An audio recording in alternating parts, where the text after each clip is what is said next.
I'm not running the slide deck, am I? Be in charge of anything I'll mess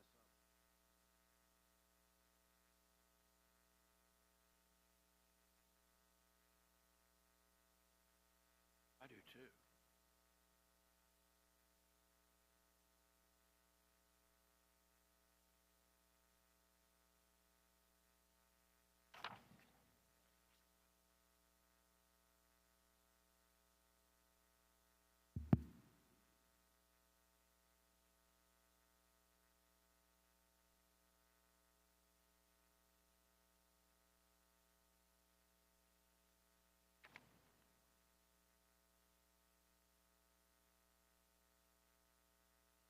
Well, good morning, everyone.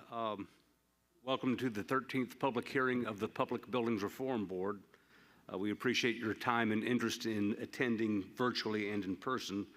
I am Paul Walden, the Executive Director of the Public Buildings Reform Board, and today we're going to talk a bit about the history of the board, our mission going forward, some of our accomplishments, and the legislation that created us. We will also talk about some of our initial observations of the recent public release of the Use It Act data, and along with highlights of some of the properties the boards have identified for potential recommendation in our third round, and also discuss some ones that have garnered agency support for disposal.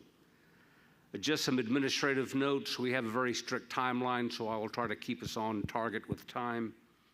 And as a reminder, this is being recorded and we're having a written transcript prepared, so there will be a formal transcript posted on our website in a couple of weeks. And again, we will open it up for questions and answers at the end of the session. And again, we also have a large virtual audience as well. So before I introduce our board, I've introduced myself, of course, but I want to give a shout out to the great support I have from the Jones Lang LaSalle team. A couple of them are here, Archie and Will and Martine. They've been very invaluable, and David, I see you, David, very invaluable with their real estate expertise in helping identify these opportunities. And also to Adam Oliver, who's been on detail to us from the GSA. He's brought a wealth of knowledge to our work.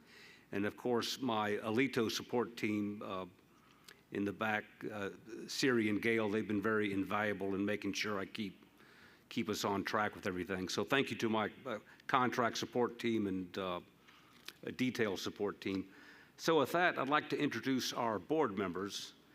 We have a board of 6 White House appointees, bipartisan. That FASTA was set up that we would always have a bipartisan board. And they also represent a very diverse background. So, and when I call your names, if you would just sort of hold up your hand, because I'm not going to introduce you in order by seating, but we have 2 former congressmen, Mike Capuano from Massachusetts and Nick Rahal from West Virginia. So they bring a wealth of legislative experience to the table. We have 2 former General Services Administration Public Building Service Commissioners on the board, David Winstead and Dan Matthews, and they bring a wealth of expertise in the government administration role. And then, very importantly, we have 2 private sector, very well-known and respected real estate developers, Talmadge Hocker, who is the president and CEO of the Hocker Group from Louisville, Kentucky, and the one board member who is not with us today but is very well-known in the New York development world, Jeffrey Garral, chairman of the GFP Real Estate. So with that, I would like to turn it over to Mr. Rahal to talk about a little bit of our background.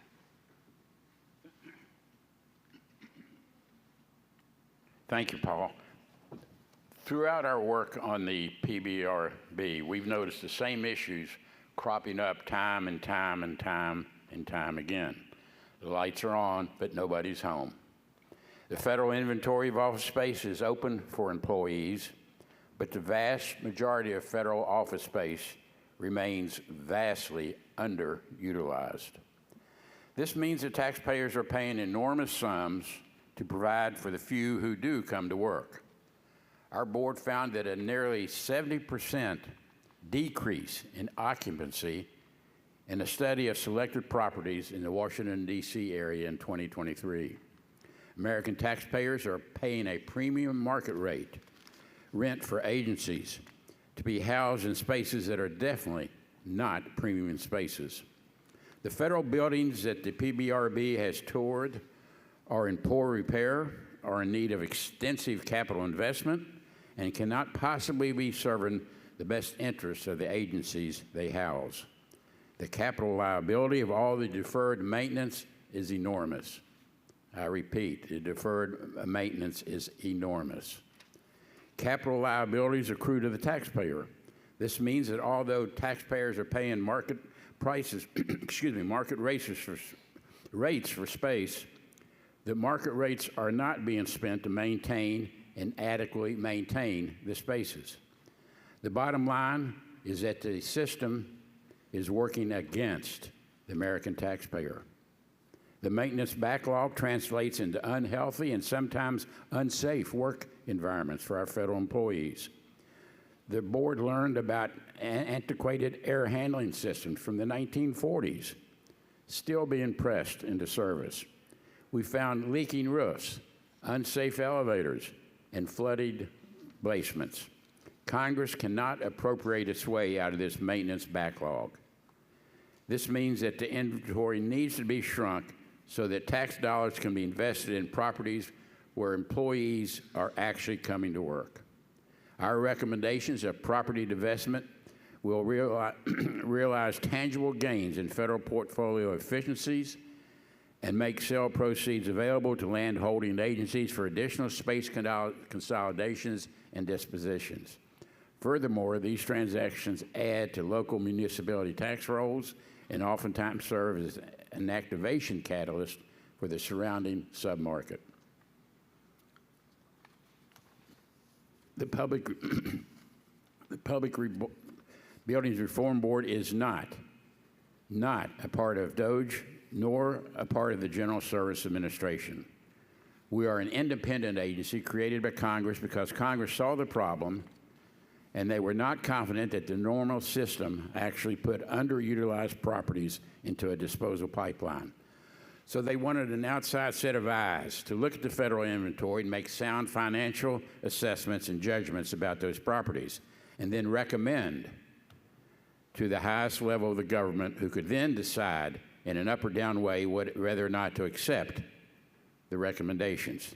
The PBRB has a very unique role. We are a body that recommends actions, and I stress actions. Our recommendations go to the director of OMB, which is part of the White House, obviously, and if they say yes, then the law says these properties shall be disposed.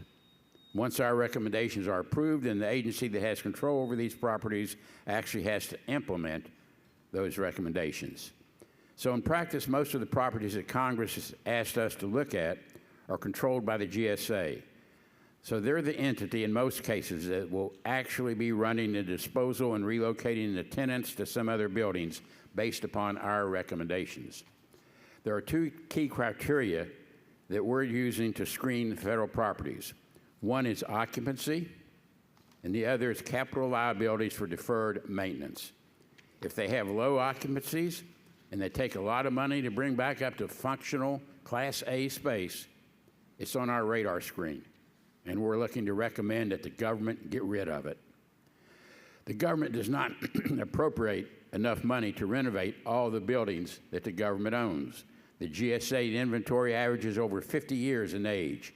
There are 180 million square feet of owned space, and the recent release of utilization data tells us that in most markets, federal employees fill somewhere between a quarter to a half of those buildings. But those buildings require billions of dollars of congressional appropriations to renovate, which probably is never going to happen. And so that's why we're recommending that many of these properties for disposal. So I'm now going to ask Rick Butterworth, Senior Director of the GSA Office of Real Property Disposal, to give us an update on the high value and round 2 recommendations. Rick, please come up. That's okay.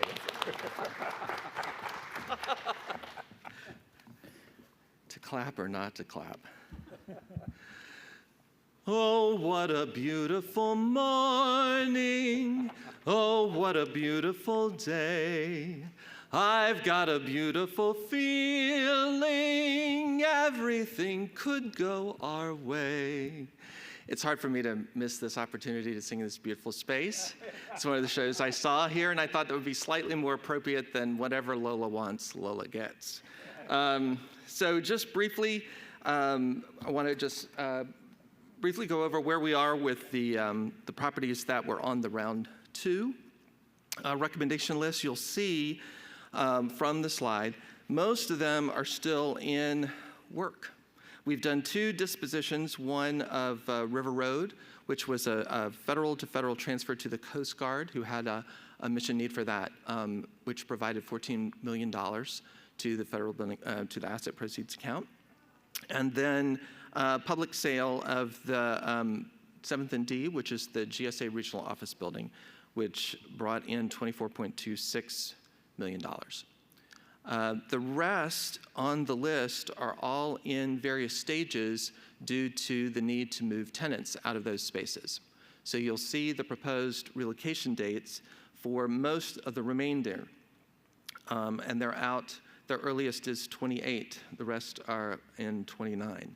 And as our administrator has testified several times, that is due to the need for funding for those tenant relocations and build out in order to move them, whether that's into the private sector space or into renovated public building space. The last one that you'll see that's just listed as under review is an interesting case, the Cohen Building. You know that that has all been part of legislation for the disposition as well as on the board's recommendation list. The reason that that particular building is under review is because it is tied, all of its systems are tied to the Switzer building, which is a long-term hold.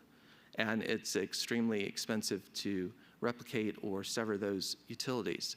So while a lot of people would like to see this building disposed of, and given its underutilization rate, we understand why, our thought is unless we can solve that problem, that might be a building that's better reinvested in and get back to a utilization rate that would make sense and justify the level of investment.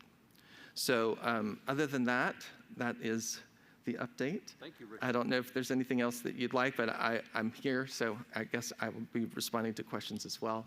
But I'm just in agreement. Our administrator has been very clear that no, we cannot appropriate our way out of problems, but if we had full access to the federal building fund, which is there in order to do some of these renovations, we would be able to reinvest in buildings that should be retained and reduce the footprint that we have and more quickly dispose of those which are underutilized by creating those vacancies. So thank you. Thank you, Rich. And I think that deserves a round of applause for the solo. Yeah. All right. Mr. Matthews. Well, thank you, Rich. I serve on a couple other boards, and I think we're going to have you come and open each one of our other board sessions with a song or two. I had no idea you did that, but congratulations. That's a great talent. I also would just like to say that I think we as a board agree 100% with Administrator Forst's position that the Federal Buildings Fund, GSA, should have full access to it. I know I pleaded on Capitol Hill for that for 4 years. Good luck. I hope he gets it. It certainly will be really important for the future of the inventory, although that doesn't really change the need for radical dispositions, but it will allow you to maintain those that you keep, hopefully. Hopefully it'll be enough to do that because the gap is so great. And that's one thing that we addressed most recently in a report that we put out earlier to Congress, that our estimate is the true cost of the repair and deferred maintenance liabilities in just GSA's portfolio is over $50 billion. And that is such a large number, it has a kind of a rational consequences to what you have to do with a portfolio. As many people have said, you can't renovate your way out of this, even with full access to the Federal Buildings Fund. Even if Congress gave you tens of billions of dollars of extra money on top of full access to the Federal Buildings Fund, you still can't come close to the scale of the problem. The only way out of this downward spiral of these buildings where, you all talked about the problems with them, is through really significant disposals. And I think our report was the first one that really put its finger on just how large this problem is. And I think 50 billion, if anything, is a conservative number. It's probably more when you consider renovating one of these buildings here in Washington, D.C. If it's a mid-century building, it's somewhere between $800 and $900 per foot. And if it's historic, you're well over $1,000 a foot. Just do the math. You get over 50 billion pretty quickly. Let's see. And also, the fund only generates a certain amount of net operating income every year. And when you look at what any kind of reasonable asset manager would reinvest into the properties, somewhere between 2 to 4% annually of the replacement value, when you do the math on the replacement value of this portfolio, the net operating income for the Federal Buildings Fund doesn't even meet that. It falls a little bit short. So every year with full access to the fund, if you keep 180 million square feet, it's going to get worse every year. I think the future really is it's going to require a significant amount of disposals. If you go to the next slide, I think this is a really interesting slide that our JLL team put together. What this shows is where the bulk of the deferred liabilities in the portfolio reside when you categorize the portfolio by age. And these buildings with that really tall column there, they're 31 to 75 years of age, so they're from 1951 to 1995. I call these the mid-century money pits. They are not worth another dime. I'm sure there's some exceptions, but for the most part, it's just throwing good money out after bad. And when you consider the fact that they're, 30, 40% occupied, disposal is really the only financially sensible path forward. Let's see. Yeah, we covered the part about the appropriations aren't coming. If we go to the next one. So utilization. This is really important. In Congress, they've been fighting for this data for a long time.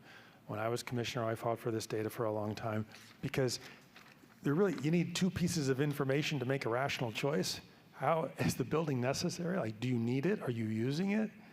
And what are the costs involved? What's the deferred liability? What are the operating costs? Those are the two fundamental pieces of information you need to make rational financial decisions about it.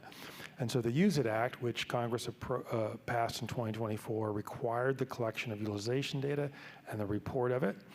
There are some issues with the data, but it's a good first step, and Congress is interested in trying to fix some of the data quality problems that they have and make some exceptions for special space that a lot of buildings have, which probably don't make sense to be incorporated into the 60% figure. So there are some details that are going to be improved, but this is absolutely critical to make good decisions. There's an example here on the page.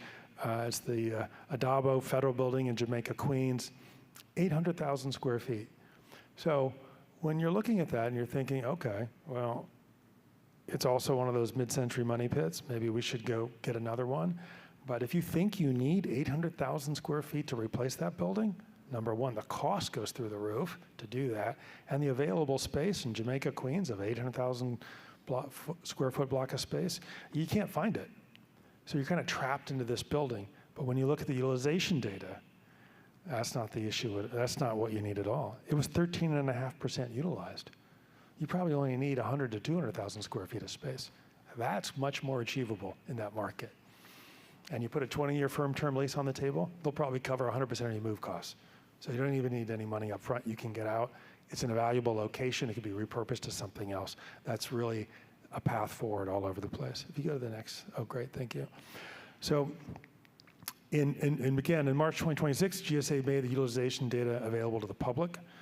And we really do applaud GSA for doing that and the participating agencies. But again, the data is really a starting point. There are some issues with it. They need to work on it. Our first observation really is that no agency met the 60% utilization target. Again, I think there's some data errors there, but still, it's a pretty strong indication that there is tremendous excess capacity. Then we observed there were 275,000 unique average daily building occupants reported. There are over 2 million federal employees. So again, I think that just kind of points out we might have a data problem here too. And then finally, GSA reported that the annual cost of underutilized space is $1.34 billion. This metric only addresses bringing the space up to the minimum 60% utilization target and not the costs associated with the additional 40% of capacity. So I think the bottom line is that's a really low ball estimate. The costs are much higher than $1.34 billion per year. If you go to the next page. So the Use It Act has a pretty hard timeline to it as well, which I think has a lot of attention from landlords all across this town and across the country. If it's reported below 60% utilization target, the agency has 12 months to recover and bring that up to the 60% standard. If after the 12-month recovery period, they're supposed to either bring more people into the space or they're supposed to get rid of the space. I think that's where we're going to probably see that timeline. While it's a strong enforcement, I think the reality is there are a lot of exceptions that are going to have to be made. I don't think there's an FBI field office in the country that will come anywhere close to meeting this requirement, right? They've got holding cells, evidence rooms, armories, you name it, all sorts of things. And most of their staff are out in the field during the day. So I think they're going to, that's one of the things I think the committee is looking at, how to adjust for those operational issues and those special space requirements that are in these buildings that just can't really be easily captured by a 60% figure. But the basic trend in the information it's telling us is really sound. There is just far more space than the government needs. That is crystal clear, and we're here to help identify that and make the good financial decisions about what to dispose of. At this point, let me turn it over to our chairman, Talmadge Hucker. Thanks, Dan. Let's take a look at some of the board's work on round 3 properties.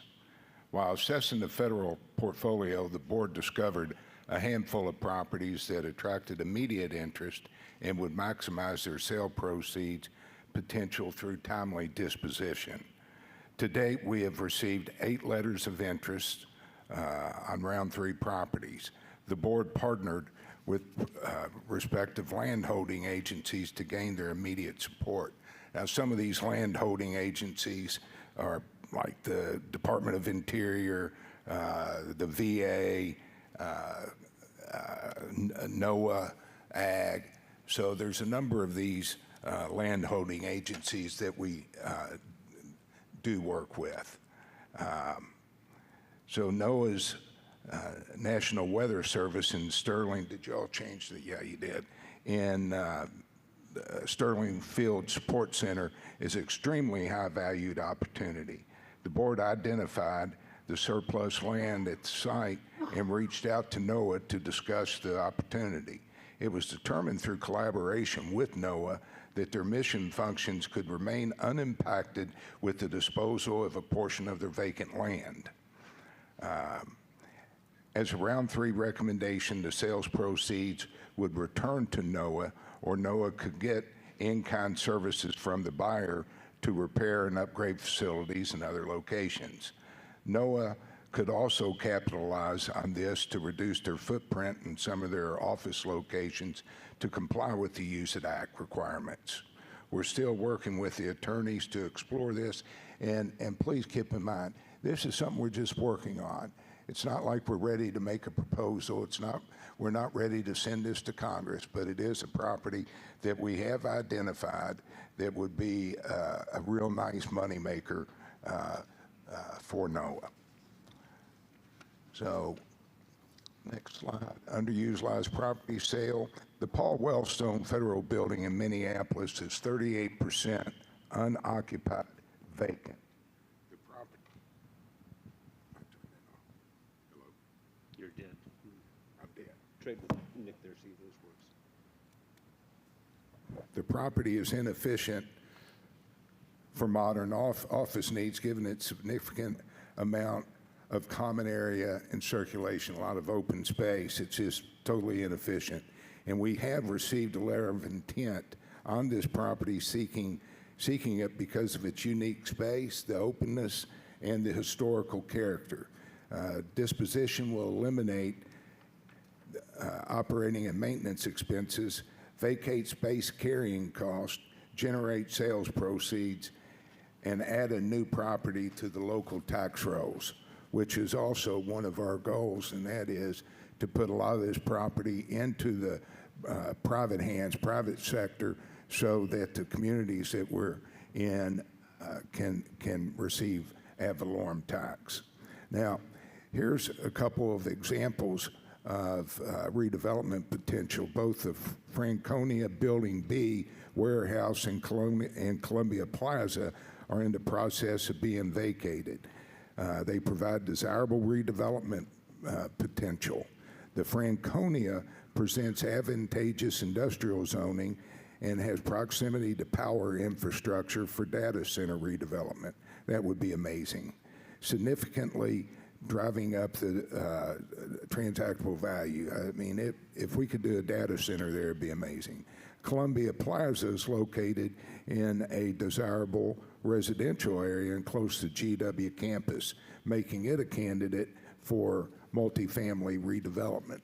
So you can see that we have just an enormous amount of property, all of which can find a higher and better use than what the government's currently using them for. And now I'd like to turn it over to David. Thanks, Talmadge. So, You're on. thank you. Hear it? Yep. So the other side of this is obviously evaluating the board and its consultants have looked at these properties in a very much of a private sector approach that a REIT would look at properties. What are the market locations? What are the conversion potential of these various properties? What is the market for various uses, residential, development, office development, which is obviously down, retail, et cetera. So these are two examples of valuable locations with conversion potential. The first is in both the Bozeman Federal Building and the Philadelphia Custom House carry significant deferred maintenance and are vastly underutilized. They both, we feel, present very clear opportunities for conversion to achieve highest and best use while offering potential to serve as economic catalysts for the surrounding area. I happen to get to Bozeman every once in a while, and it's a very vibrant community in the downtown. Obviously, Montana is centrally located in a high-value real estate market where there's considerable housing demand, and the board has received letters of interest on the property as well as a congressional letter of support to include the property in our Round 3 report. I would mention that when we get solicitations from the public, from the potential investors in the case of Bozeman, we provide that immediately to GSA because they are the ones that are in fact the agency that will dispose of these assets and negotiate their sale. The board letters of support to the Philadelphia Customs House has obviously very historic character.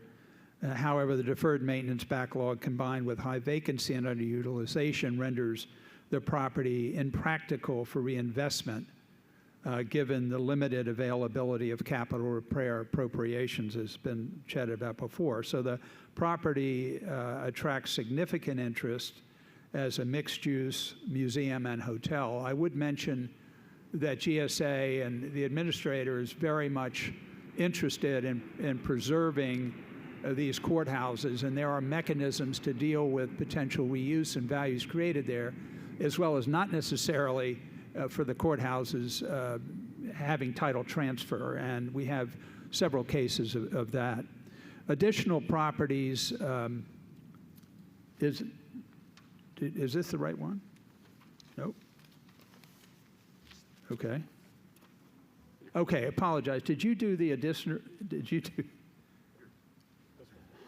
Yeah, I got it. Okay. I thought you had this slide up. No worry, I got it. Thanks. Oh, he did that one. Apologize. We've talked about this before, but obviously accessing deferred maintenance of some of these assets is a win.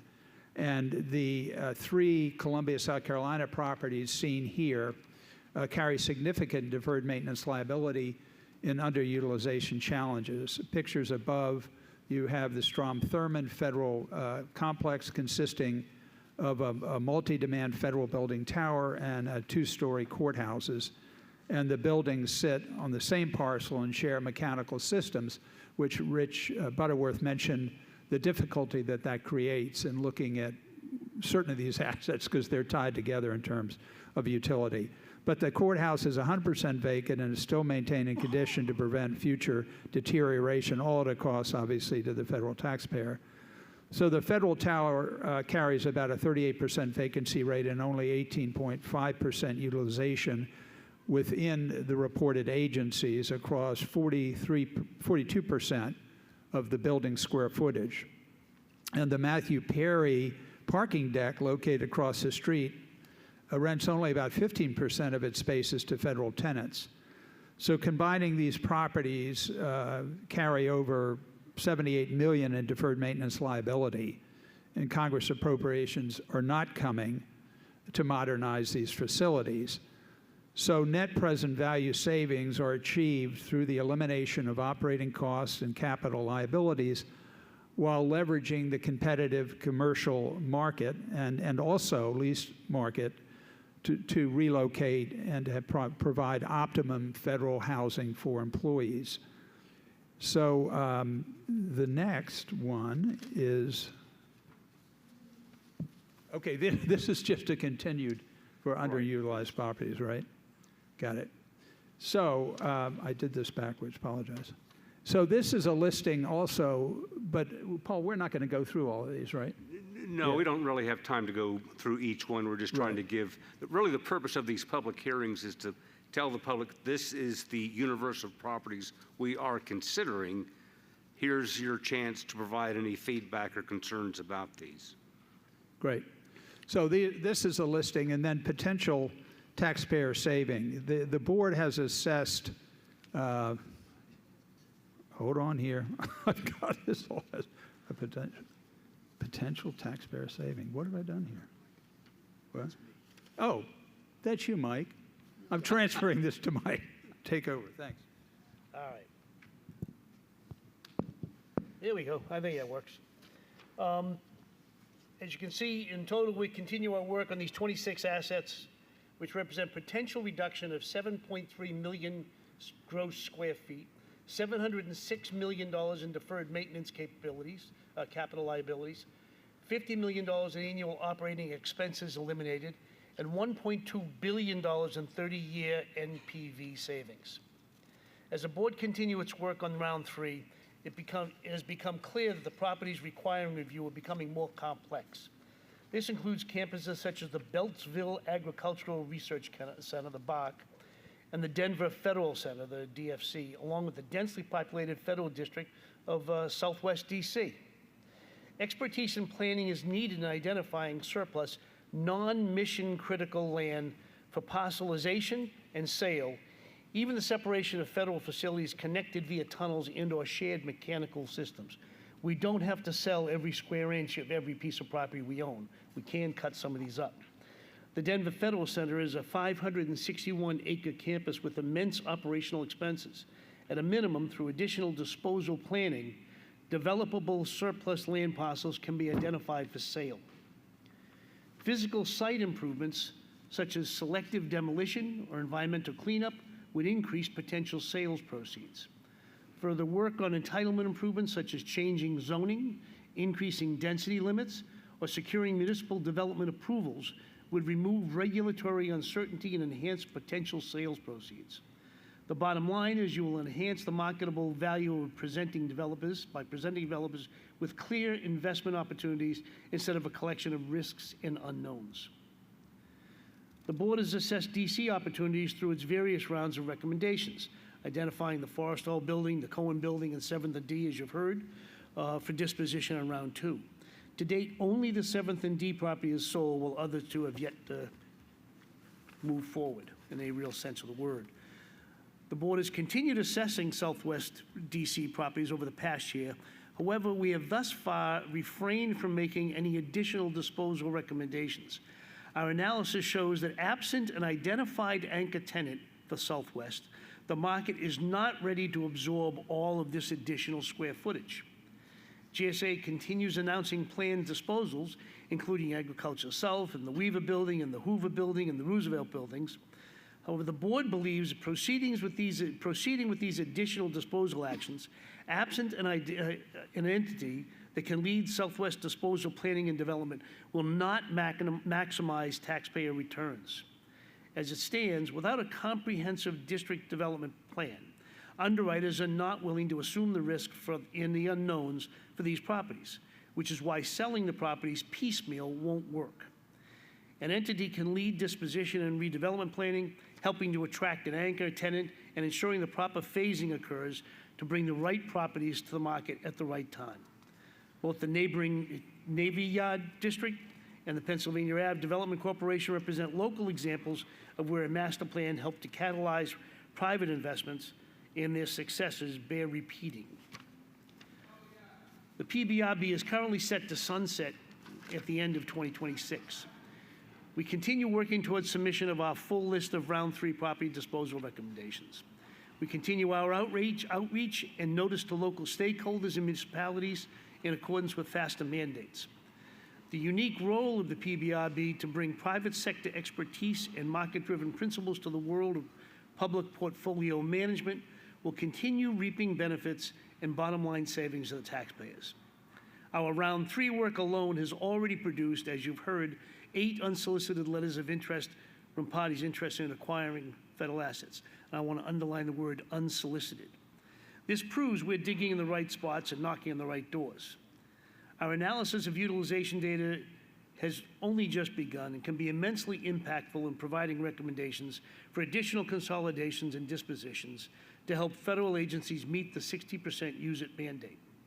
If you feel the job is done and you're comfortable with the state and federal portfolio, then let the PBRB expire as planned.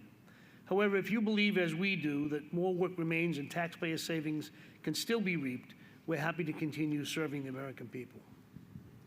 Thank you, Mike. Thank you, Board. And I'll make a little off-script comment. The list that we flashed before you a little while ago, this will all be on our website when we upload the slide deck and the transcript. But I want to sort of bring to your attention, it's a unique set of properties in that they were not all identified just on high market value, but also because of the high deferred maintenance. In some of these very historic buildings where you think there's really not much market value, in many cases that is the case, but in some unique circumstances, there is a unique demand for them that if these assets could be repurposed, they would be a great economic catalyst and cultural asset for the community. And anyhow, that's all my comments. Again, the list will be posted online very shortly. Now it's time to take questions from our live audience and those virtual. And those who are virtual, you can submit your questions via the Teams chat, and Adam is going to post them on my Google chat before me. But again, since this is being recorded and a transcript is being prepared, when you do come forward, and we'll start with the in-person audience first. When you come up to the mic, please state your full name and what agency or organization you represent so we can capture that for the record. So with that said, do we have any questions from the live audience? Yes, sir. Come on up to the mic, please. Give us your name and office. My name is Lu Ho. I'm representing a group of urban planners with average about 40 years of experience from local. We work in Arlington. And, we have studied this for a month, since last December. Davis, You're going to have to hold it right up to your okay. Yeah. And we studied this situation, and we found instead of selling all the properties, and maybe there's another better ways to use 100 years ground lease or 150 years ground lease. Mr. David Winstead knows we have sent the information to you and all the board members last week actually. And we feel through calculation of how much ground lease might generate the benefit for the communities.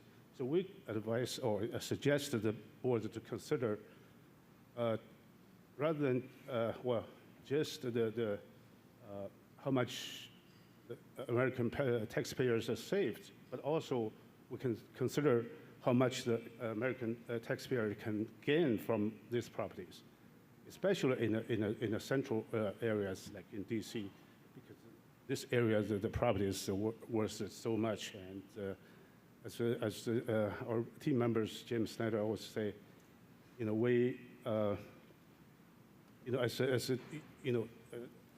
a great developers won't never sell properties around, and they lease it.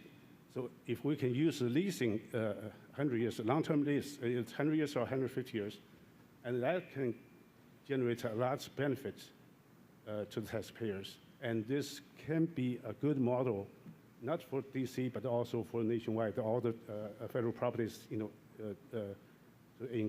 integrated with the community development process. I think we will gain a lot more benefits. Thank you very much. And we have extensive information that, I suggest that the board members can take a look at. Yeah, thank you. You and Jim have done a remarkable job of looking at this 230-acre southwest part of DC, and I know there are people here with a bid in Southwest that are aware of the work you've done.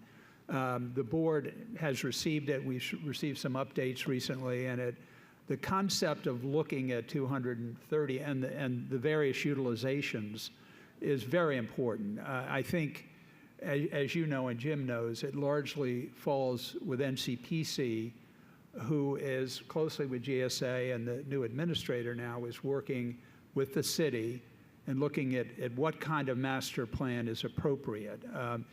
Leasing, ground leases and leasing of buildings are an option, legal option of the GSA can pursue and has.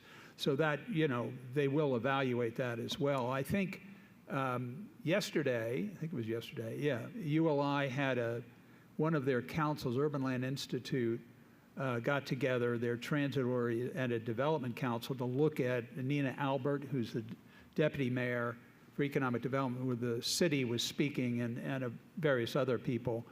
But it does provide an extremely unique idea, and it should be looked at, as you and Jim have suggested, in a large context. What are the potentials? How can you bring, you've mentioned universities and the Hall of States, where you would actually have the states represented.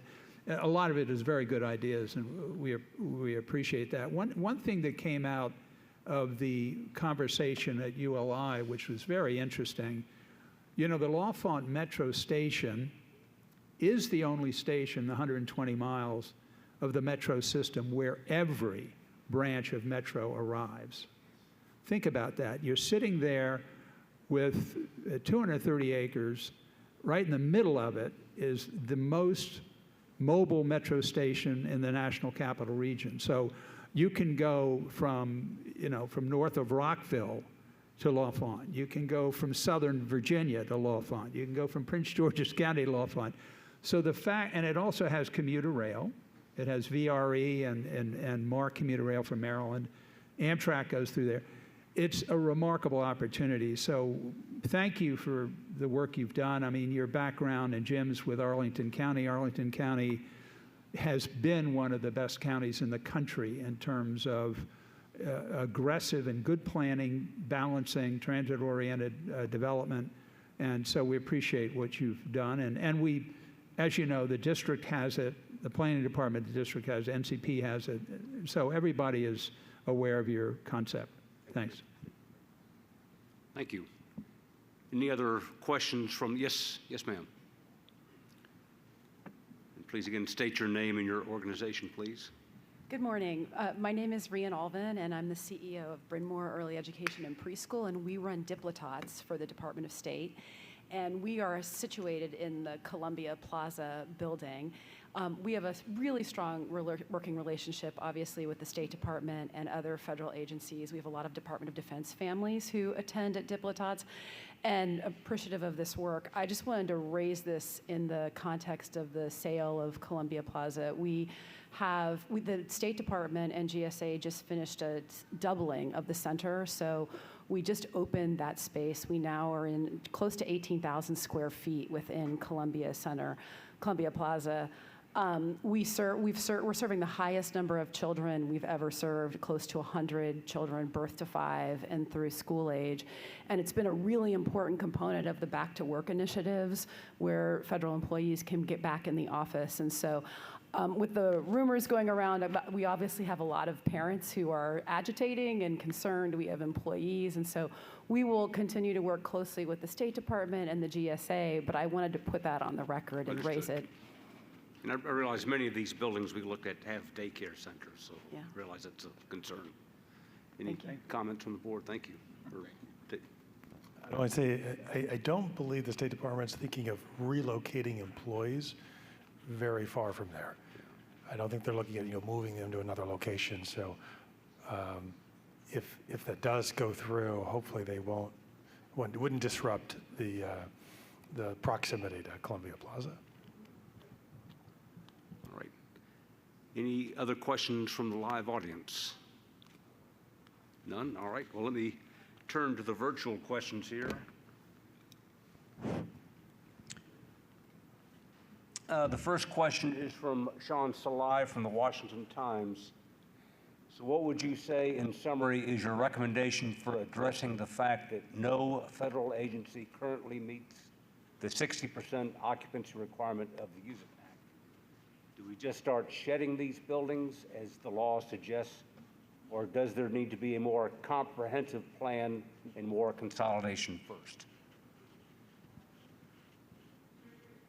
Just a quick comment. I'll turn it over to Dan. Obviously, GSA is all over this issue, right? They're looking at the tenant needs in every building they control. They're trying to figure out and doing it with their client, the agency, where the location opportunities are, whether they're moving into other federal buildings or into lease space. So I think it's a work in progress in terms of what the ultimate moves will be and where the densities of employees will end up. They've certainly announced HUD's moving to Virginia and other announcements, but there's still a lot of work being done. I'd say it clearly shows there is more supply of space than is needed. And so there has to be a pretty significant reduction in the square footage the government controls. So then, as a former PBS commissioner, right, you got to ask yourself, well, how do you actually execute a plan like that? How do you consolidate? You need funding to do that. And by far, the simplest, fastest way to accomplish a consolidation is to move into a lease and have the landlord cover all or a significant portion of those relocation costs and amortize them over the life of the lease. That is an executable strategy that you can do at scale starting tomorrow. And I will say GSA is doing that in some locations Look at Cleveland, Ohio. They've identified the Celebrezzi Federal Building for disposal. They have gone out to the market with expressions of interest for several 100,000 square feet of leases, which is going to be a tremendous economic boom to the commercial office market in Cleveland, Ohio. And it will be something they can execute because they won't have to come up with all of the upfront costs necessary to execute a move, because I'm quite confident they will find landlords that will be willing to cover much of those costs, if not all of them, in the amortized portion of the rent, and they can actually implement a strategy like that. So that's how you actually go about addressing the findings in the Use It Act, that nobody's hitting 60%. Means you got to shrink the footprint, you got to consolidate somewhere, and if you've got an existing lease somewhere, you probably ought to be consolidating into that lease, because that's a strategy you can actually implement quickly. I think everything that's been said shows that our work is far from over. There's a lot more complex and a lot more facilities out there in the federal portfolio that we need to examine. And we certainly can't, as the question started out, willy-nilly start shedding these properties. That does not do the American taxpayer any benefit whatsoever. So we need to keep doing our work. All right. The second question, it's really more of a comment than a question we need to answer per se, but from Allie Kelly, IAG Capital Partners, the Customs House in Charleston would be great for the city and needs a lot of work. We have a zero lot line and would like to buy the property or buy some property or lease so that it can be maintained and we can maintain our building. Our city is well set and funded to take the Custom House on. Thank you for that input. The third question from Silke Knuppel with Kimberly Horn. For the current round of property reviews, is the board recommending additional due diligence evaluation than prior rounds in order to determine whether improvements should be completed prior to disposal?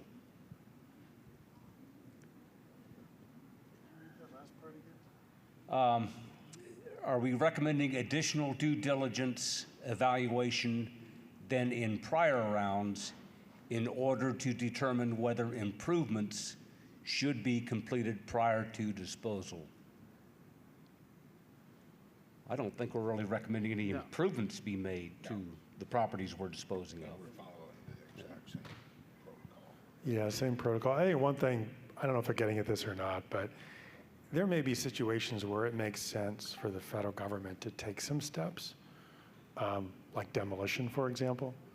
And I think that's something that we have had some discussions as to whether or not, as a strategy of taking it to market, for example, and if the best solution is for demolition, there are tools that the government has to work out a transaction where the property can be demolished when it's still under federal ownership and then convey after the demolition. And there can be some real advantages to that, and the buyer can pay for the demolition, but that particularly some of these mid-century buildings, that may make a lot of sense. And the government, GSA has tools. They can do a lease and furtherance of conveyance initially while the buyer is paying for the demolition, but the government is doing it while it's under government control. It can make it easier, and then close after the fact. So I think those are absolutely some things that the government should be looking at. If that's what they're getting at or not, I don't know. And under FASTA, the authority was given of the federal government, GSA, to be able to sell a building and lease it back for up to 3 years. So that gives the flexibility, if there's still federal tenancy in that building, enough time to figure out where they should go. So FASTA gave the administrator that authority. They also gave the administrator the ability to basically convey assets if he determines it's in the best interest of the taxpayer at no cost. So he does have additional authorities under FASTA, which helps him and Public Building Service to convey these properties. And as Dan mentioned, GSA is utilized as much as they can without violating the scoring rules. Other conveyance authorities, such as a ground lease, the Waldorf Astoria Hotel, former Trump was done through a ground lease, so they have that authority. They have exchange authority in the Denver Federal Center. There was surplus property that GSA basically sold for a hospital to come in. OMB would not allow them to take money for that, but there was an exchange for infrastructure improvement on the Denver Federal Center.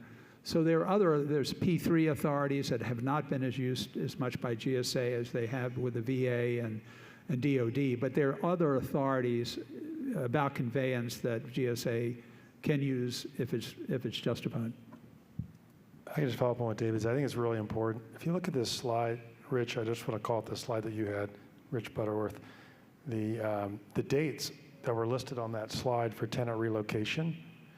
Now, I don't know if the suggestion was, well, we have to relocate the tenants before we can bring a property to sale. That's what we've been seeing largely, this sort of linear process of disposal. First, you got to empty the building, then you dispose. There's nothing like time to kill a real estate deal. And it's absolutely not necessary because of the sale leaseback authority and the other tools that the government has to structure these dispositions. We don't have to wait until, say, for the Peachtree Summit building in Atlanta, until October of 2029 to put the property up for market. Or Brickell Plaza in Miami, we don't have to wait until September 30th, 2028. Who knows what the market will look like now, but I think down in Brickell, the market's really good right now. They should be going to market now to sell this thing. They shouldn't be waiting 3 years or 2 years to do that. Okay, thank you. Question, is it on? Okay. Question 4, I think this is a question we may need to defer to GSA on, but Angela Woolsey from Fairfax Now, you mentioned that the Franconia Complex B warehouse will soon be vacant. Which agency was occupying that building, and where are the workers or operations there being moved to? And I think that's really a GSA question. Yeah. I just say it's a warehouse. There's almost nobody there. And if they're getting at some of the other occupants that were there, which was in the news, I believe those have all been relocated already. Question 5. Matt Draper, J.M. Zell Partners out of D.C. In the Washington Business Journal article on 6/23, it mentioned there is immediate interest in purchasing Columbia Plaza. Will this be an open bid process, or do you have the authority to strike a deal with an unsolicited offer without a public bid process? If so, to whom should we direct the offer to? Thank you. Who wants to take that? Yeah, we don't have sales. Yeah, well, that's the bottom line is PBRB is not the disposal agent. Yeah, go straight to GSA. Yeah, GSA will handle the disposal. Question 6. Priya Jain, architect. Many of the buildings identified are historic, either listed on the National Register or for the mid-century modern ones have the potential to be eligible listed. This means that due diligence should be done by the federal government before sale and disposal, such as Section 106, and the use of preservation covenants to ensure future private owners preserve the historic components. How does the PBRB consider the stewardship of historic buildings in their deliberations? Thank you. And I think we have a couple of examples from the high value round where those historic covenants were put in place. The Pacific Grove was an example. The Ziggurat building went through a very extensive 106 process. I would just say, just because it's eligible or listed doesn't mean the property cannot be demolished.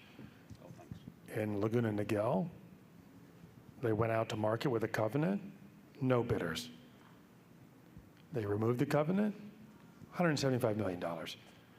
And we'll find out what it ultimately closed for, but just because it's listed doesn't mean you can't demolish a building.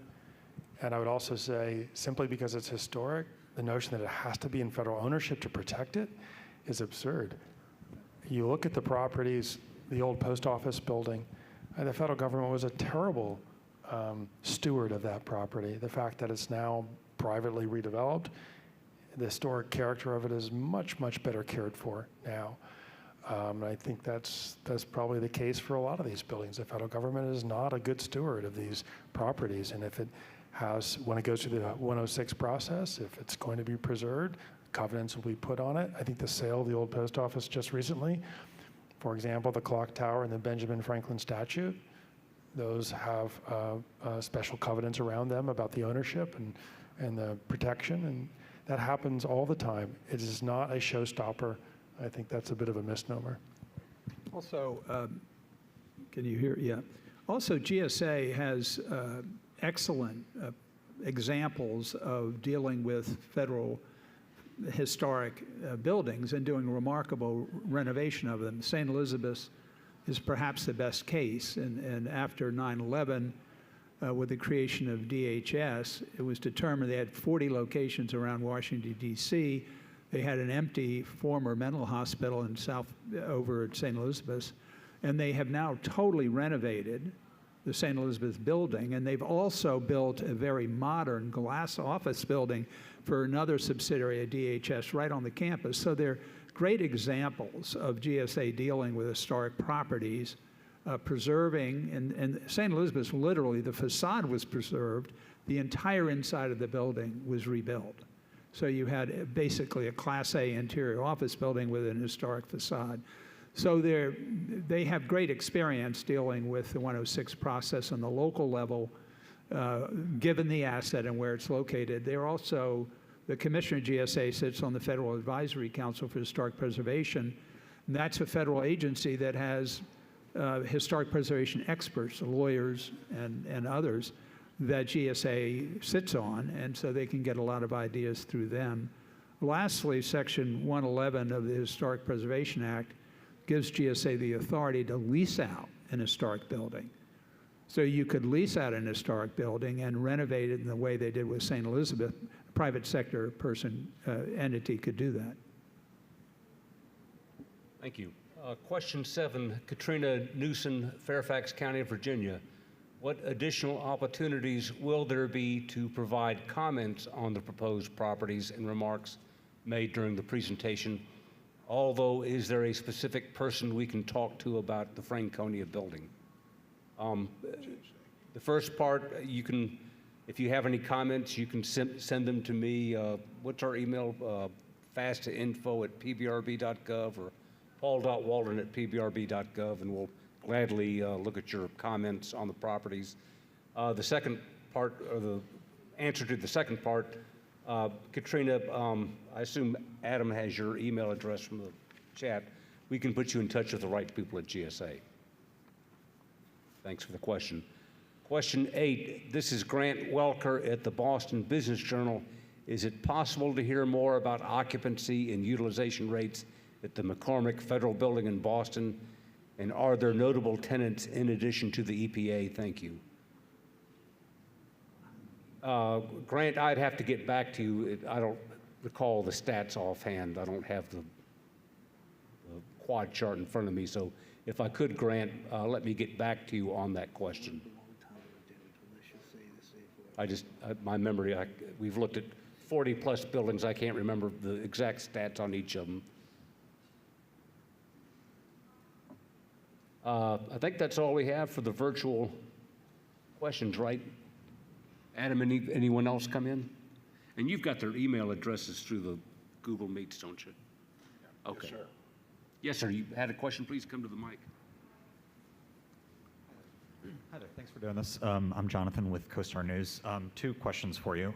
First, do you mind clarifying, if possible, if the 8 properties that you've received the unsolicited inquiries on are being considered to be added to the consideration list of the other 26 properties that could be on the third round report, and if so, what the potential savings or cost liabilities would be with each of those or collectively? Thank you. Well, those 8, those are part of the properties we're considering. We were just highlighting those of this universe of potential recommendations. We have received letters of interest on 8 of them. Okay, got it. So the savings total that was shared was It's- inclusive of yes, all sir. 32? Correct. Okay, thank you. Second question, obviously your group is set to sunset at the end of this year. If it were to be continued, is it fair to say there are other properties across the nation that your group would consider considering sharing for the government, for GSA to dispose of? We have a significant amount of property that we'd be researching, yes. I think the correct answer would be hell yes. Yeah, really, this Use It Act is just sort of the tip of the iceberg in identifying more potential properties, so. So under the Use It Act annually, they're going to have to report each agency what their use of space, both owned, GSA owned, as well as leased, and be accountable for 60% overall utilization. So it's going to generate consolidation, and potentially more properties for sale or recommended for sale. Thank you. Yes, sir. Hey, Ben Peters with the Washington Business Journal. The Congress had ordered GSA to sell the Cohen building a few years back in a piece of legislation. If GSA is considering now reinvesting in that property, maybe not selling it, taking it off the market, are they going to have to get approval from Congress to do that? It's up to GSA. I think that's up to GSA.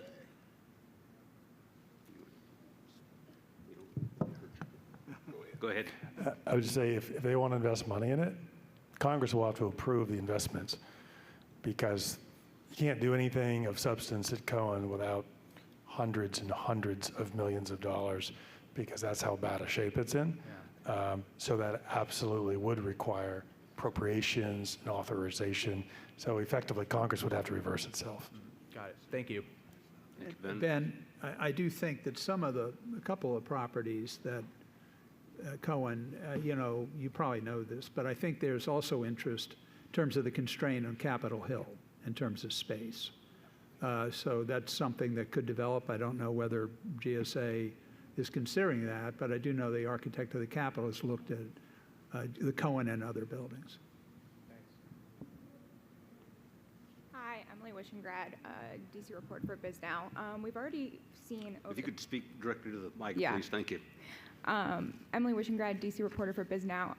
Over the past few months, we've seen two pretty prominent building sales in Southwest DC, the regional office building and the Liberty Loan building. Is the PBRB of the opinion that it would have been beneficial to enact some kind of oversight body or master plan prior to those individual sales of those properties? I think I would say that's a good thing to hold. I think that's absolutely a good thing, and there's clearly a market for it. They had multiple bidders for both those properties. In my opinion, I think that's absolutely a good thing that they went out, and they went out quickly.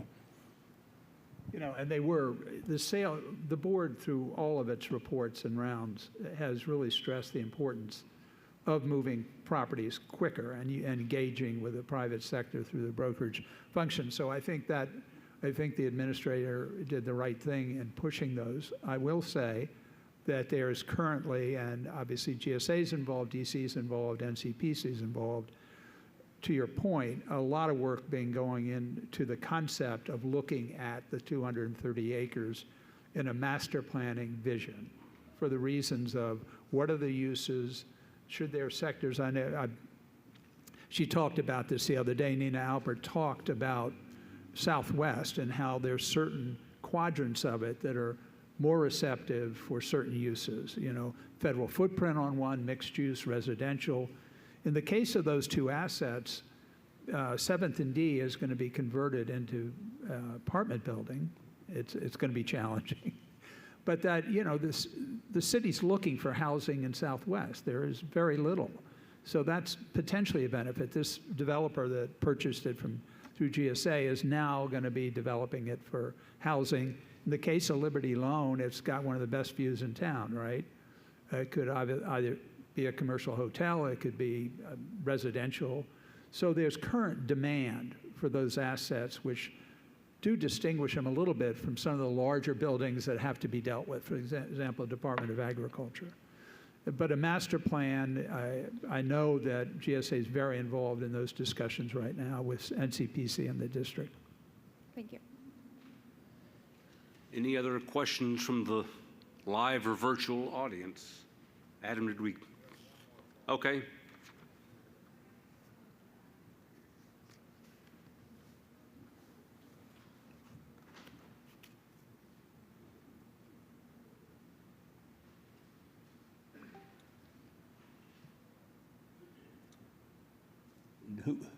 Ask him who's asking for the record, please.